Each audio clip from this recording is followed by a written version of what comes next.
comment nous pensons aujourd'hui. Vous allez voir que tout ce que nous posons comme acte ne vient pas de nous. Notre façon de vivre, notre façon de manger, notre façon de nous vêtir, notre façon de faire tout ce que nous faisons tous les jours de façon répétitive, cela ne vient pas de nous. Pourquoi? Parce que nous avons été conditionnés socialement.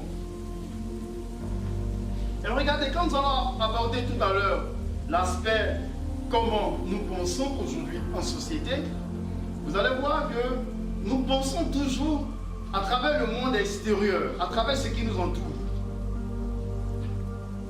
Ce qui fait que nous avons peur ou nous n'avons pas le courage de poser des actions qui peuvent nous plaire à nous-mêmes.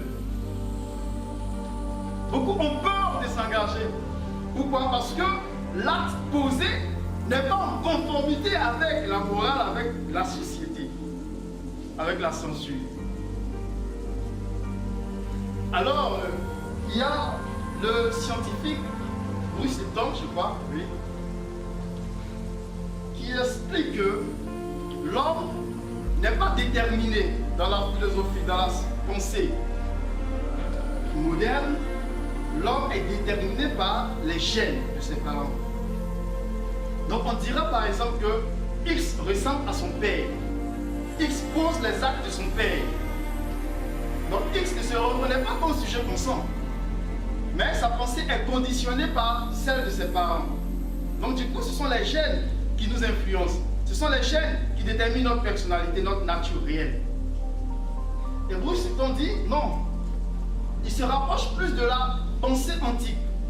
Dans la pensée antique, on parle d'énergie, on parle de métaphysique. On parle du monde invisible. Et lui, il dit non. Ce n'est pas les gènes qui nous déterminent. On n'est pas déterminé par la façon de penser de nos parents. Mais au contraire, c'est notre façon de penser qui influence nos gènes. Vous comprenez? Et ça, c'est clair. Quand par exemple, vous recevez une information, et du coup, vous commencez à couler des larmes. Comment est-ce que une information peut vous faire couler des larmes? Comment est-ce qu'une information peut déclencher une grossesse? Ce qui revient à dire que ce que nous recevons comme message, ce que nous captons, influence toute notre constitution biologique. Vous comprenez? Et donc, on est prédéfini. Mais on n'est pas prédéfini à la naissance. Bien avant la naissance, je vous parle d'une approche spirituelle. Hein? Ça va, aujourd'hui on va élever un peu les débats, c'est bon? Bien avant la naissance, il y a ce qu'on appelle la programmation de l'homme. Donc on n'est pas du coup, ce n'est pas quand nous sommes nés que nous sommes programmés. Beaucoup ne savent pas. Et c'est un petit secret que je donne à ceux qui demain auront l'envie de faire des enfants. Vous avez la possibilité de programmer vos enfants avant qu'ils deviennent au monde. Regardons un peu les histoires un peu bibliques. Dans la conception judéo-chrétienne, il y a l'histoire de Samuel. Anne attend un enfant, l'enfant ne vient pas.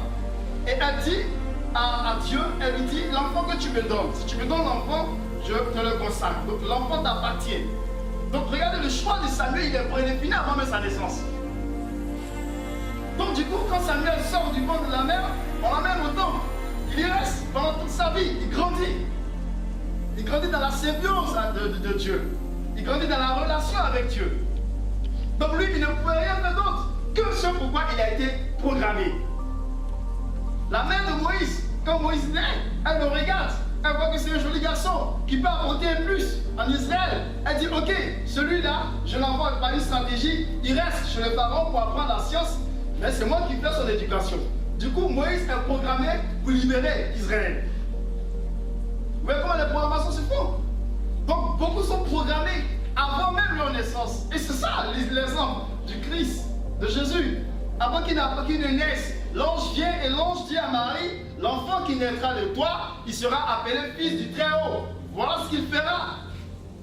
Et quand il naît, il rentre dans cette logique. En 9 ans, on l'envoie au temple.